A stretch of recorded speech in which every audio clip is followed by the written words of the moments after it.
Jaya Radha Madhava Kunja Bihari.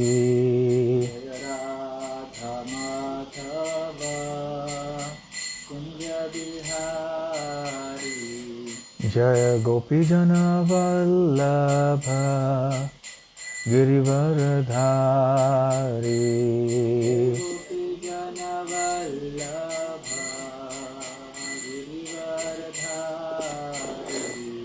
Jaya Gopijana Vallabha Girivaradhari.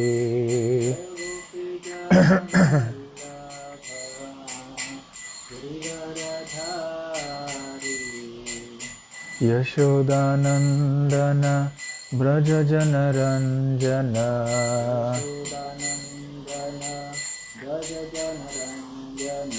Yashodanandana Brajajana Ranjana.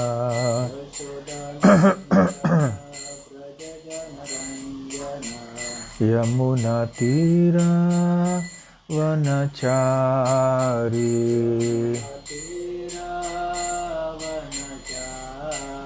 Yamuna Tira Vanachari.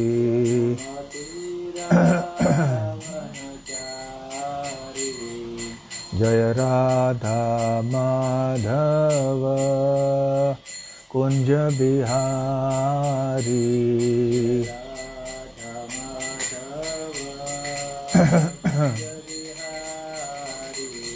Jaya Radha Madhava Kunja Bihari.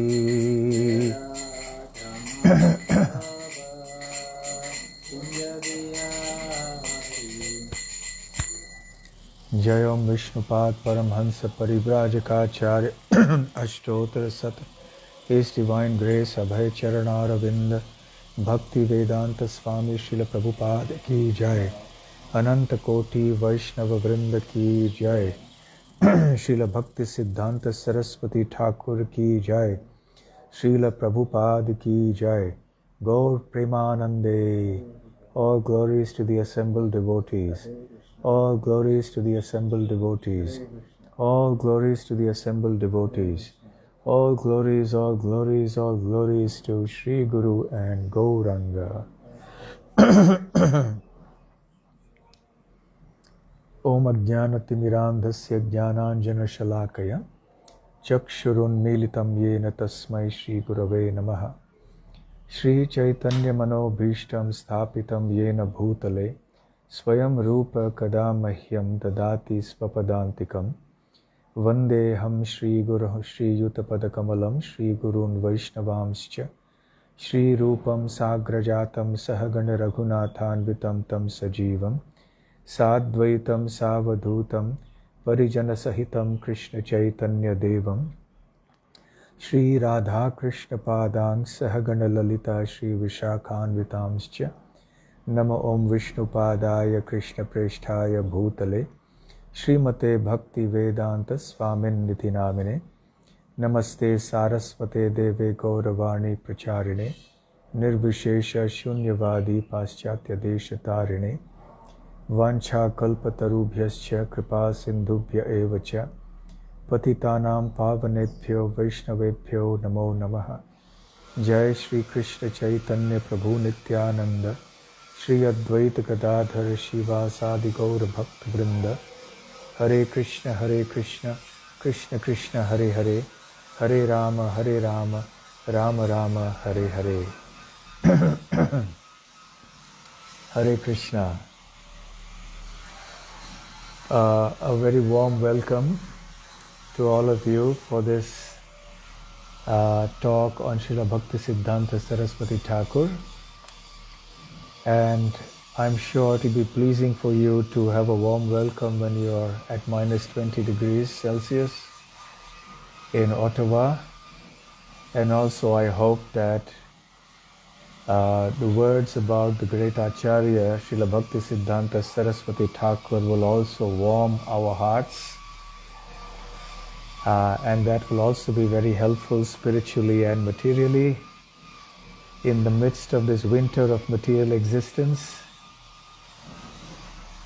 Hearing about our acharyas and their instructions is not only very illuminating but also very inspiring, very warming to our hearts, very nourishing to our spiritual lives. Inasmuch as it is important for us to hear about Krishna and his different incarnations and his pastimes and instructions, it is equally important for us to hear about Krishna's great devotees and their instructions. Because Krishna is never alone. Krishna is always with his devotees, and his devotees are always with him. And it is only through his devotees that we can understand Krishna. So the two are inseparable. When Srila Rupa Goswami defines pure devotional service in that celebrated verse, Anyabhilashita Shunyam Jnana Karmadhyanavratam Anukulyena Krishnanu Shilanam Bhakti Ruttama, he explains, he uses the word Krishna, Anushilanam.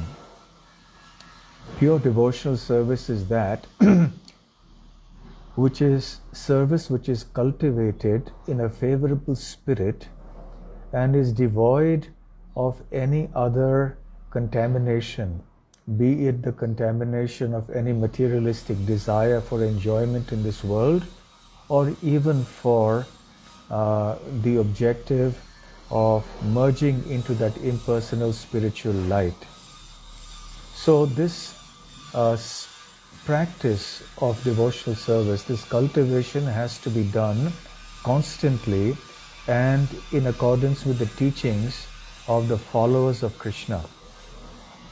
Now, Srila Jiva Goswami has commented about the word Krishna, that when the word Krishna is used in the definition of pure devotional service, it includes not only Krishna of Vrindavan, but also includes all the other forms of the Supreme Lord who emanate from him and therefore who also reside in him. Srila Prabhupada explains that when Krishna descended to Vrindavan in his original form as Govinda or Shyama Sundar, then all his expansions also descended with him, within him. And therefore when Krishna is present, all his expansions, his incarnations are also simultaneously present. For example, Srila Prabhupada explains that when Krishna killed demons in Vrindavan, that killing was done by the Vishnu expansion of Krishna who was present within Krishna. Because in Vrindavan, Krishna actually has no business killing demons and fighting battles unless they are mock battles with his cowherd boyfriends or they are mock battles with the gopis. So the mood of Vrindavan doesn't have anything to do with the inimical nature of people in this world. That is why we have asuras, demoniac people. And therefore the question of killing demons arises in the material world, but not in Vrindavan. And Vrindavan has nothing to do with the material world. Even when Vrindavan is manifested in the material world by the mystic potency of Krishna, it remains ever a transcendental place, non-different from the original Vrindavan of the spiritual world. So therefore pastimes like the killing of demons are a very special exhibition which happen here in the material world when Vrindavan manifests. And therefore it's quite incompatible or inappropriate for Krishna in Vrindavan, who is a mere cowherd boy who has just attained the age of pre-youth, to be killing demons, because Vrindavan cannot accommodate demons. Vrindavan is only for those pure devotees who understand the mood of Vrindavan. Even the devotees from the Vaikuntha world, the Vaikuntha planets who worship Narayan, they also do not get entrance into the place the transcendental abode of Vrindavan. So the point is that the Vishnu form of Krishna emerges and actually does the killing. And Krishna is busy only herding the cows, frolicking with the cowherd boys, dancing with the gopis, giving pleasure to Nanda Maharaj and Mother Yashoda, and so on. So, in this way, Krishna includes all his expansions and all his incarnations. But very importantly, Srila Jiva Goswami mentions that the word Krishna also includes all those entities that are connected to Krishna. For example, we have Tulasi, who is very worshipable for all devotees of Krishna. Then we have the Yamuna or the Ganga. And very, very importantly, we have the Vaishnavas, the devotees of the Lord. So we cannot separate worship or glorification of the devotees from worship and glorification of the Supreme Lord. It will be what is called the Ardha Kukutti Nyaya, the logic of the half hen. We worship only one half and don't worship the other half. That is not possible. So, therefore, worship of the devotees of the Lord and their glorification is very much an essential part of devotional service. So the word Krishna has to be understood in that sense.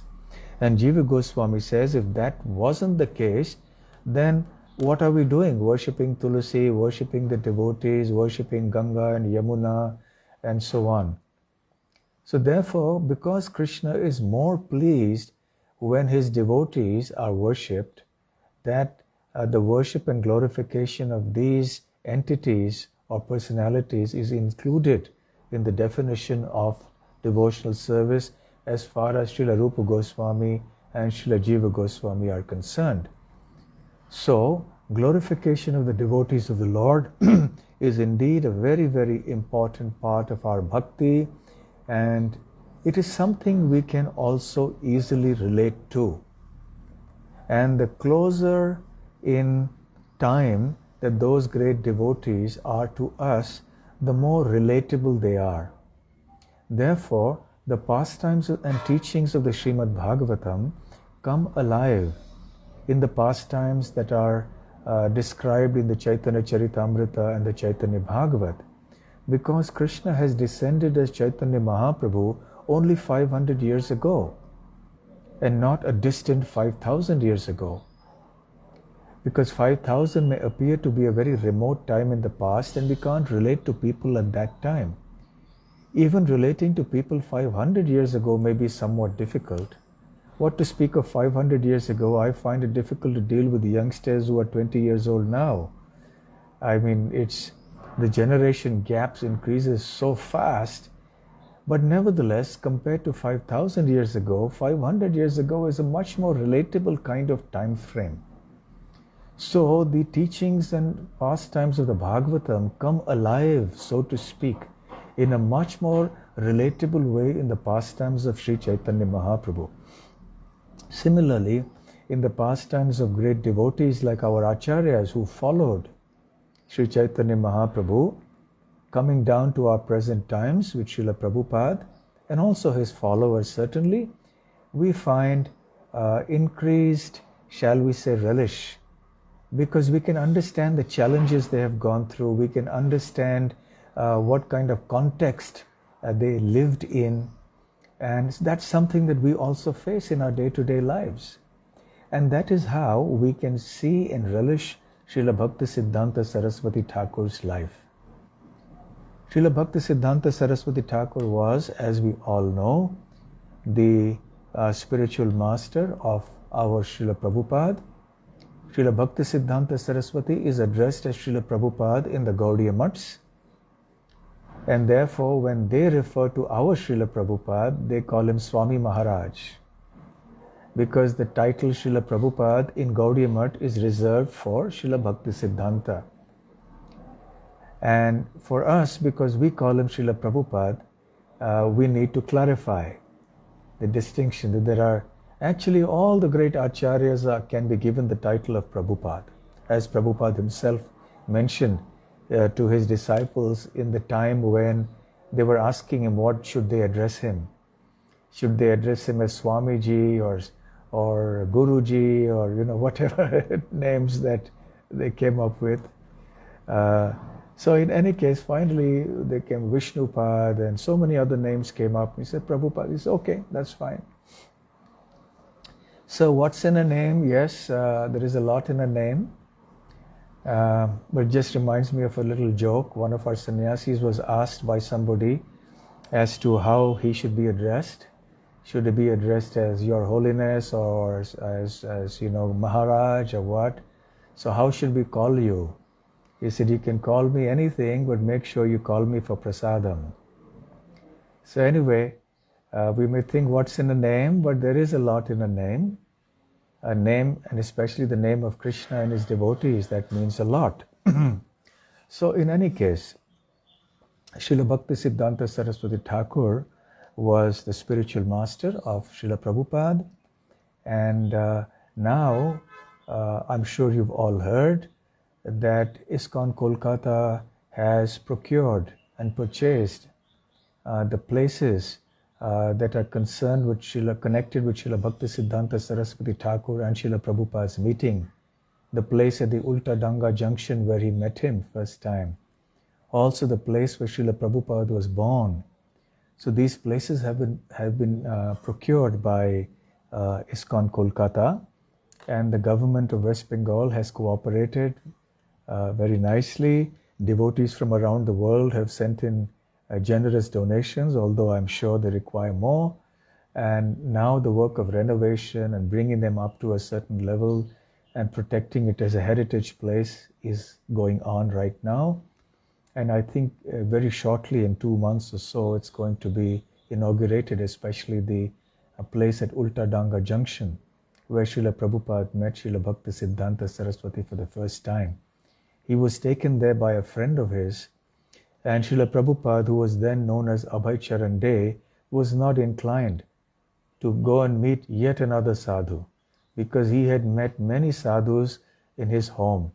His father was a very devout, pious devotee of Lord Krishna, and he used to invite sadhus home practically every single day.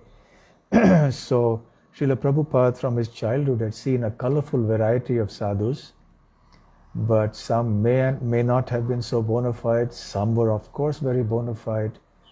So Prabhupada had become somewhat skeptical, but somehow or the other he allowed himself to be persuaded to come and see Bhakti Siddhanta Sarasvathi Thakura, and then of course he never regretted that later on, and it was always the best thing that ever happened to him in his life, that he met his spiritual master. And at that very first meeting, Srila Bhakti Siddhanta Sarasvathi Thakura asked him to preach in the English language in the Western countries. He said, you're an educated young man, and you should preach the philosophy of Chaitanya Mahaprabhu in the Western countries in English. And Prabhupada was a little taken aback, because you generally don't give a lifetime's mission to somebody you meet for the first time without even knowing him. But then, Vaishnavas, pure devotees of the Lord, are a different tribe, so to speak, and they do things that may be deemed to be quite unusual from the standpoint of other mere mortals. So anyway, from there began a transcendental relationship between these two exalted personalities. And Srila Prabhupada kept Srila Bhakti Siddhanta's instruction in his heart all his life. And it was around several decades later, almost 4 decades later, that Prabhupada was finally able to fulfill that instruction. Just imagine this. Keeping your spiritual master's instructions in your heart for 40 years and not forgetting it. And probably it wasn't such a seriously given instruction at that first meeting. He must have said it to so many people. Of course, he must have meant it. Otherwise, he wouldn't have said it. But probably he wasn't sure whether this young man in front of him would actually take it up. We keep saying so many things to so many people. Not everybody takes it up so seriously. So we never know who's going to take up which instruction or whatever it is that we say to others. We tell so many people to chant Hare Krishna. It's not that everybody chants Hare Krishna. But anyway, so Srila Prabhupada then took it up, and here we are today. And if Srila Prabhupada hadn't done this, we wouldn't be here facing each other today, and who knows where we would all be. At least I don't know where I would be. All of you are wonderful souls. I'm sure you would have got connected to Krishna somehow or the other. So that fateful place, positively fateful place, has been procured by ISKCON. So that's some very good news. And the next time you come to India and to Mayapur, whenever the whole corona or Omicron situation comes up, I'm sure you'd like to visit Kolkata and to the Ultadanga Junction place as well.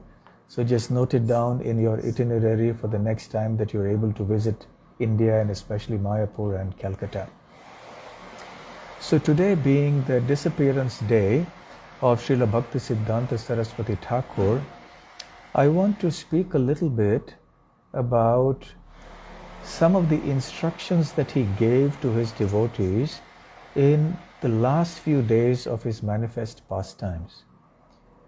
Srila Bhakti, just for the sake of completeness and record and just for context, I want to give you just two dates: the date of his birth and the date of his disappearance. So he was born on February 6th, 1874. Now we observe the appearance and disappearance days according to the Vaishnava calendar, which doesn't always coincide with the Western calendar, the Gregorian calendar. On the contrary, more often than not, it doesn't coincide because of various reasons that we don't need to get into here. But it was February 6, 1874, and then he disappeared on the 1st of January 1937 at 5:30 a.m. When he was almost 63 years old. He took sannyas in 1918 when he was about 44 years old. And his disappearance pastime happened in Kolkata. Today is called Kolkata, earlier it was Calcutta. And he could have chosen to depart from Mayapur or Jagannath Puri, places where he did spend a substantial amount of time, but he preferred to, in his own words, leave his body on the battlefield. Battlefield in the sense that it is a battle against Maya, against the forces of illusion. And the urban places were actually the capital cities of Maya, where everything was haywire from a spiritual point of view. So therefore he thought it fit to come back to the place where he set up his Gaudiya Math, and he set up so many preaching and outreach exercises there. So he chose to depart from Kolkata on this particular day. Now he returned from Puri to Kolkata some days before that, and then about 3 or 4 days before his departure, he called together some of his leading disciples, and he gave them some very, very important instructions. And what I would like to do in the next few minutes is to summarize some of those discussions and maybe elaborate or comment on each of them. Briefly, of course. The first thing that he told them in this particular conversation is that he emphasized that he had been obliged to speak the truth, and therefore in the course of doing that, he must have hurt or upset or disturbed many people. But what could he do? He had to speak the truth. He had to speak the principle of pure devotional service to Krishna. He had to speak about how bhakti or devotional service must be devoid of materialistic tendencies. including the tendency to merge into the impersonal spiritual light. He had to speak about various other deviations philosophically. He had to speak about deviant practices that were going on in the so-called Vaishnava community, like, for example, considering a birth as the determining factor for spiritual positions and exaltedness. So he had to say many things that rocked the boat, so to speak. He wasn't afraid to rock the boat. He wasn't a status quoist, if that's the right word. So a status quoist is one who doesn't want to say anything to disturb anybody, just let things be as they are and just go on and we move on. But no, he was not one of those kind. He really ruffled feathers. He tread on people's toes. I don't want to use any more cliches. Anyway, this is whatever came to my mind. So basically he was saying that someday they will understand what I was trying to say. Because this is very, very important. I have simply told them to give up hypocrisy and to give up other desires in their service to Krishna. In other words, what he was saying is that his whole life was devoted only to propagating the message of pure devotional service to Krishna. Nothing contaminated, no mixture, no adulteration. He only spoke about the topmost principle and nothing else. And he wanted his disciples to also follow that and not compromise in the teachings, not teach all sorts of compromised philosophies. So a brief comment on that. We may sometimes relax the rules and regulations for people who are unable to accept all the principles and rules and regulations of devotional service. Like when Srila Prabhupada went to America for the first time, and all the youngsters who came to him were quite shocked when they heard about the four regulative principles. And I believe that the first batch that got initiated heard about the four regulative principles after they were initiated. So now that's not something that we do now. But according to time, place and circumstance, Srila Prabhupada realized that he had to do that. So, but he didn't compromise. The way that our Srila Prabhupada did not compromise emerges from the Prabhupada Lilamrita, where we are told that many Indian sadhus who came to America urged him to kind of compromise with his appearance, to compromise with his lifestyle and practices, including his diet, and what he taught people, but he wouldn't compromise. So therefore, it requires a lot of wisdom. It requires a lot of devotion to understand that we have to keep the purity of the principles of the teachings in our heart and in our personal practices, and also in what we teach others. But we also have to be intelligent enough to know what people can accept and what they can't, what they are in a position to follow and what they are not. So we may give them the highest principles, but we may be a little accommodative in the time frame in which they are able to come to that level of understanding. We may try to explain things in a general way.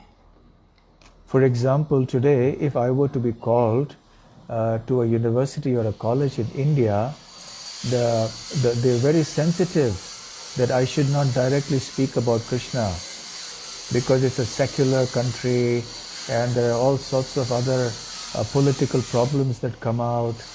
And in cases where our devotees have gone to preach and spoken bluntly, they've been stopped from coming the next time. So they've lost the opportunity to preach.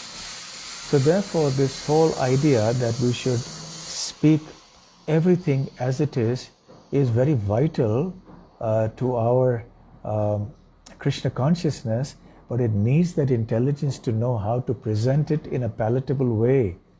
And that is an art in Srila Prabhupada's words. He wrote one letter that we must speak the truth, but we must learn to speak it palatably. We must learn the art of speaking the truth palatably, and that comes by practice, Srila Prabhupada said. Sometimes Srila Prabhupada also was very blunt, and he didn't speak in a palatable way, at least to some people. So that requires a lot of mature judgment and, shall we say, spiritual discretion. But Srila Bhakti Siddhanta Sarasvathi Thakura did all of that.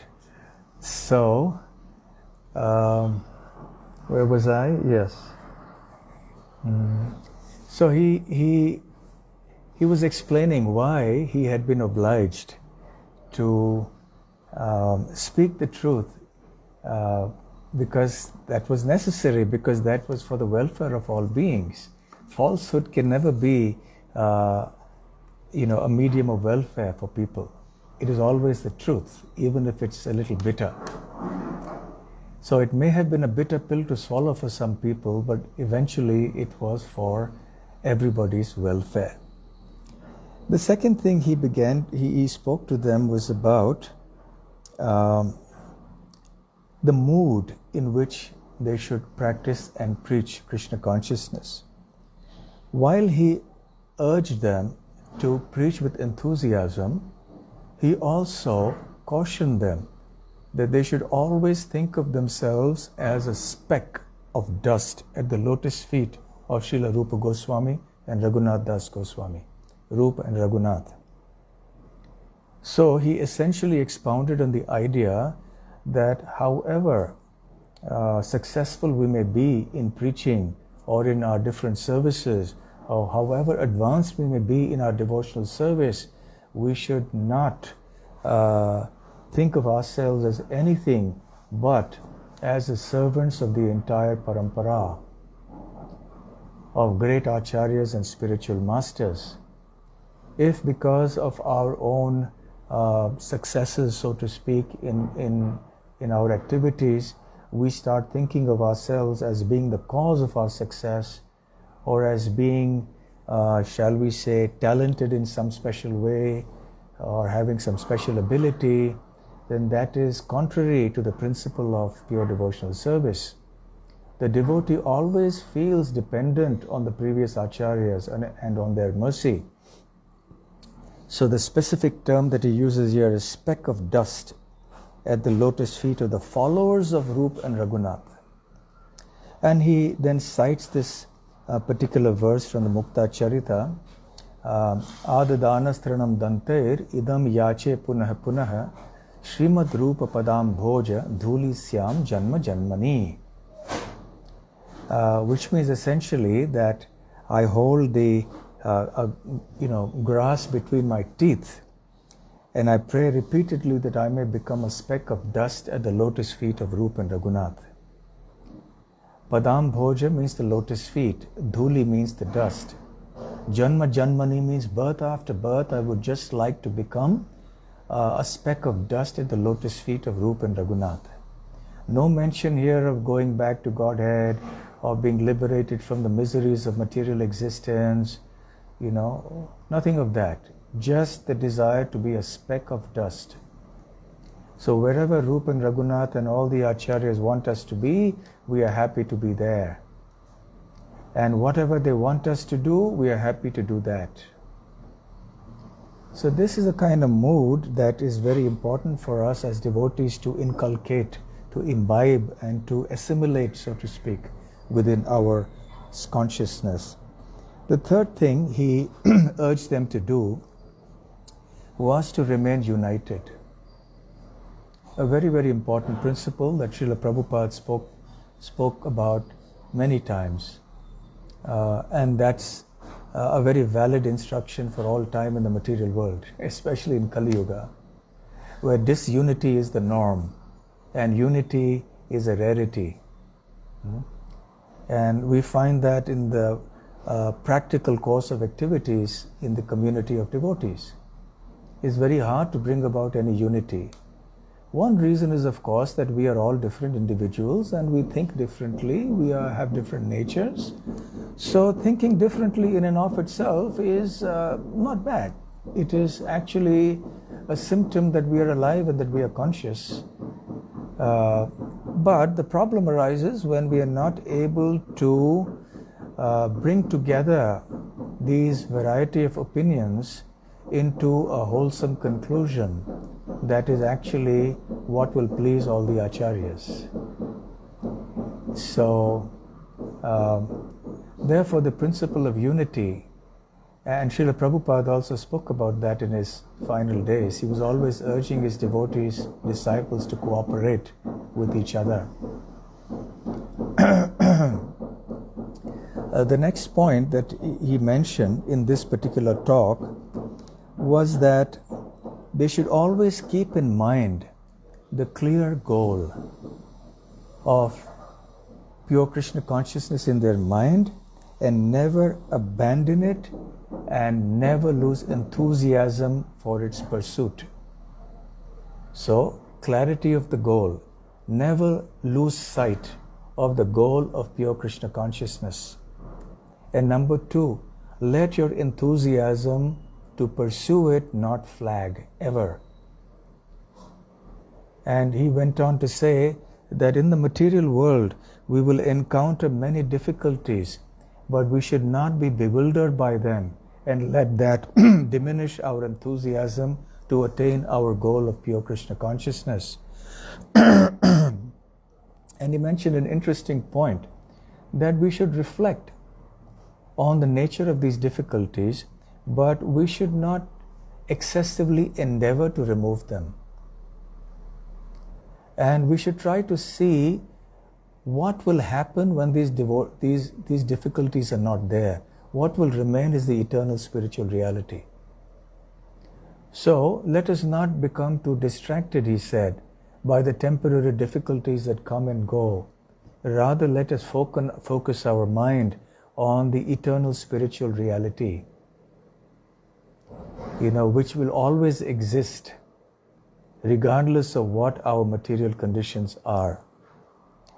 Then the next point that he made was that we should we will be able to transcend worldly temptations by focusing our mind on Krishna's lotus feet. So when we sincerely perform devotional service, then automatically we get a higher taste. So developing the taste for serving the lotus feet of Radha and Krishna is the way to actually transcend worldly dualities and distractions. A very important point. Just 1 second, please. So anyway, he said the real heroes and false heroes. He spoke about that. And he said that a false hero is one who tries to get name and fame and reputation and all of that by performing some great religious activity.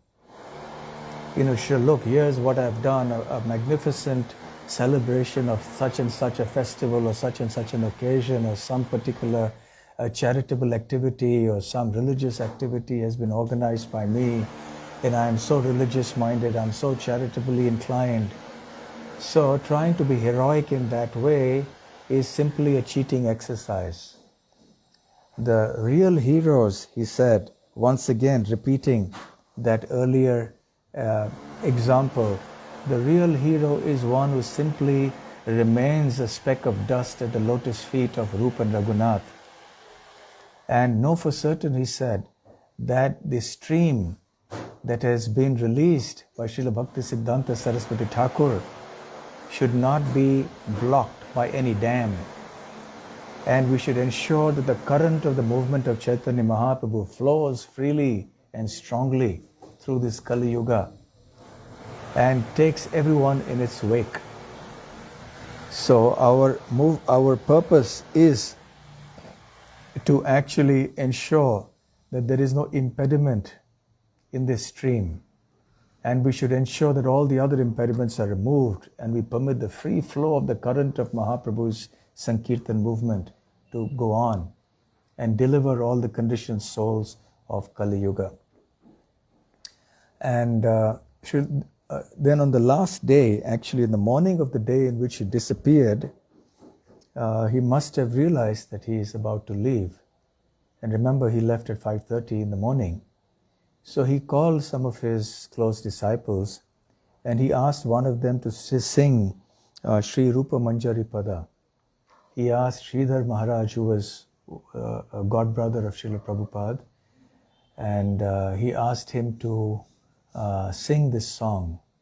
And he asked another disciple of his to sing also another song from Srila Bhaktivinoda's translation of the Shikshashtaka. And in this way, very shortly thereafter, he departed physically from the physical plane, and he re-entered the transcendental pastimes of Radha and Krishna in Goloka Vrindavan.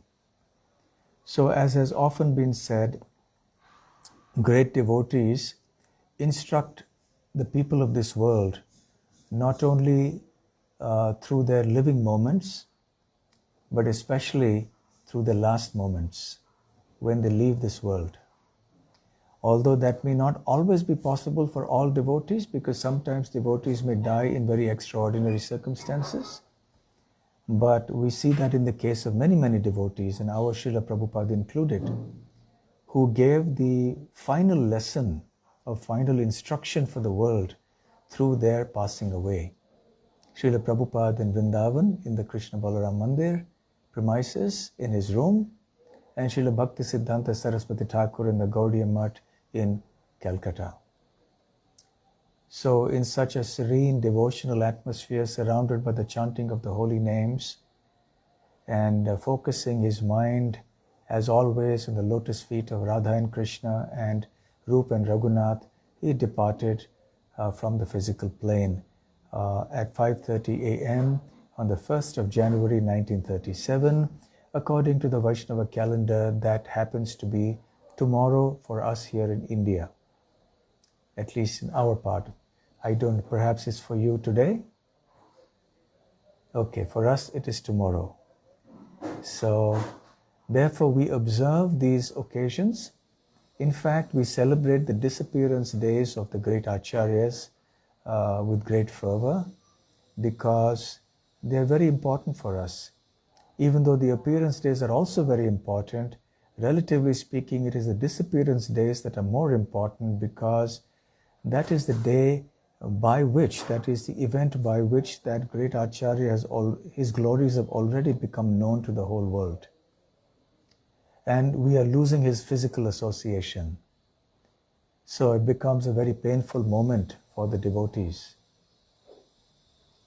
And the appearance is unknown when it happens.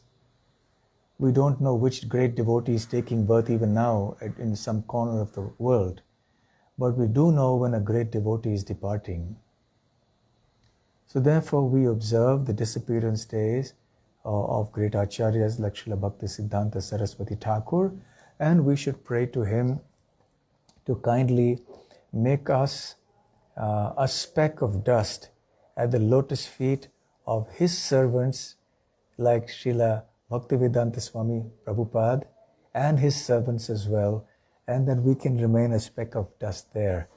If we can genuinely, in all sincerity, have that aspiration, then I think our life will become successful. So I think I'll stop here and leave time for some discussion or some questions. Hare Krishna. Thank you very much. Sorry for the disruption in the middle. No, it's great. I have a question about some of his final, or especially one of his final comments. I've read those before, and about the way, that you have to preach the truth, and of course it has to be palatable.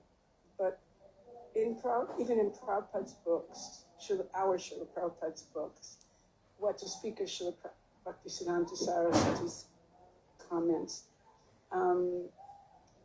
there are things that are in Srila Prabhupada's books that people have a really hard time with. And even there's some discussion, maybe it should be changed or whatever, because people are going to... and then, in our experience, sometimes we're speaking to an audience that's mixed. Sometimes there's many people who are very interested in knowing the truth, and there may be one or two people that are new, or 5 people that are never, they don't know what the truth is. So you speak, and somebody gets offended or, doesn't like what you said. Now, in the modern world, that can have ramifications. People make comments and lose their jobs because they make a comment. So how do we balance that? Because it seems like some things need to be said, they should be said, and at the same time, it seems inevitable that someone's going to get offended. Yes. So this is indeed a major dilemma we face today.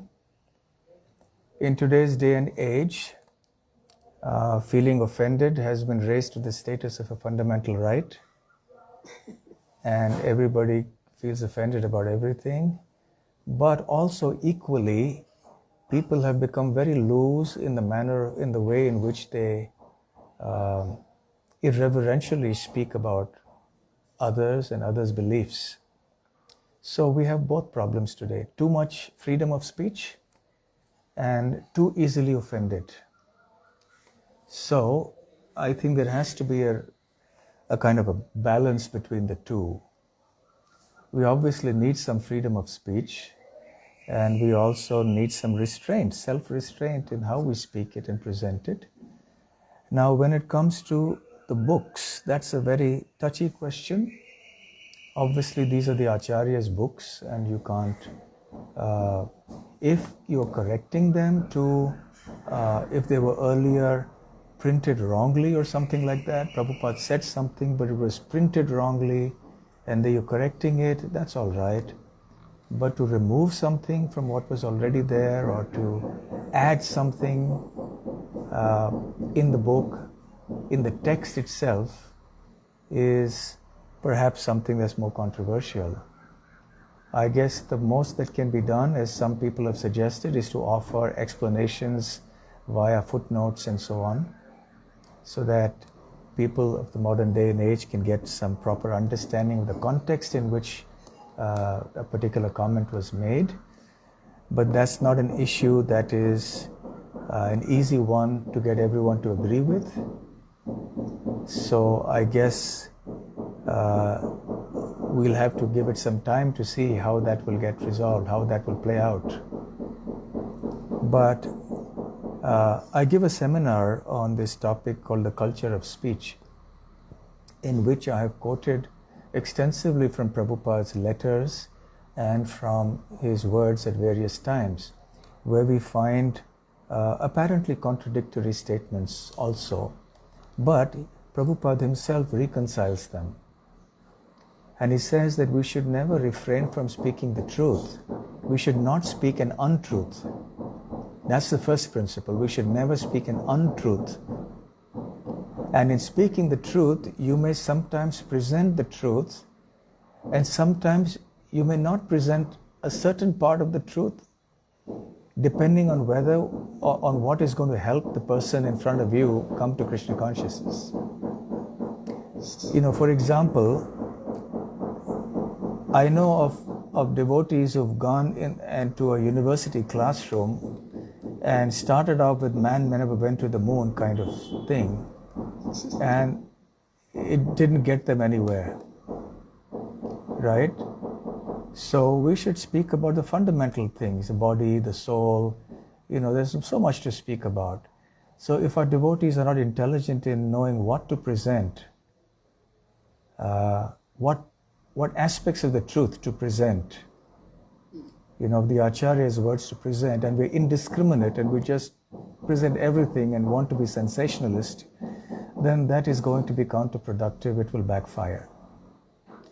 So that's the second point. So first is that we don't speak an untruth.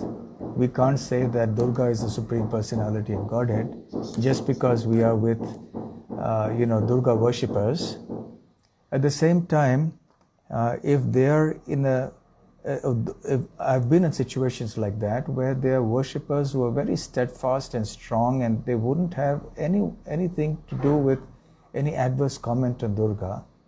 So we speak about Durga in connection with Krishna and how she's the mother of the universe, and we speak about, I also mention how she's a great devotee of Lord Krishna along with Lord Shiva, and so we don't necessarily just denigrate her, or we shouldn't in any case, because she's an exalted devotee. So we may present a certain aspect of the truth depending on time, place, and circumstance. And thirdly, there may be some occasions when we have to speak the truth, even however unpalatable it may seem to an audience. We just have to speak it, and then just bear with the consequences. Because ultimately we can't please everyone all the time. It's not possible. Prabhupada says a preacher cannot do that. A preacher's business is to speak the truth. So we cannot just give a falsehood.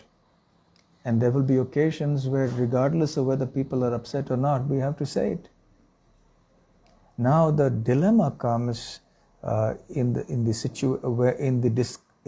making a distinction between when we will speak what and to what extent.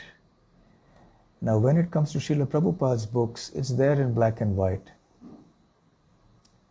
So we will together have to as a movement, come to some conclusions about what we want to do with all of these things, because there are very strong opinions, on all sides of the spectrum.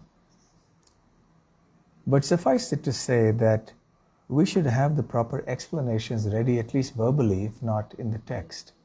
We should be able to give some sort of answer to these people. So that's how I don't know if that answer helped. I'd like to hear your seminar. Is it recorded and available somewhere? I think so. It's there. I'm not sure. You have a website? Maybe I can send a link later. I'll have to find out. I don't keep track of my own sessions. I would like to hear it.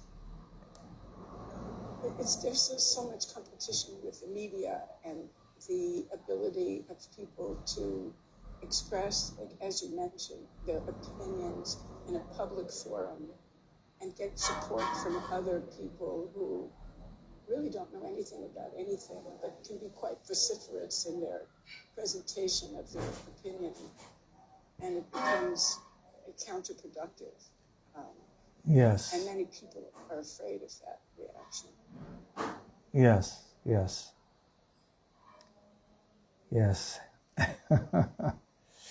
We are in the age of internet warfare. Yeah, and that wasn't there, fortunately, for Srila Prabhupada or for Bhakti Siddhanta Sarasvathi Thakura. It would be interesting to see how Prabhupada would navigate the current time if he were physically present. That would be interesting. If he lived another 30, 40, 50 years more, let's say. Ramanuja lived for 125 or something, so let's say he lived, and how would he have dealt with these situations? So Prabhupada was very practical, and Prabhupada was very bold, even not only when it came to speaking the truth, also when it came to accommodating and adjusting things according to time, place, and circumstance. So it's a blend of both. So we have to see how to strike that balance. Once again, thank you very much for doing our group. And I hope I can continue to call on you every once in a while. I try not to bother you too much. No. I'm happy to be. Yeah. And Guru Prasad Prabhu, how are you doing? I hope you are well. Thank you, Maharaj. I'm doing fine. Thank you. Appreciate it. Nice to have you again. Thank you. Learn something. Thank you. Everything's fine with Kitty. Hare Krishna. Hare Krishna. All right, so thank you all very much, and all glories to Srila Prabhupada and all glories to Srila Bhakti Siddhanta Sarasvathi Thakura. Hare Krishna. Hare Krishna. Hare Krishna.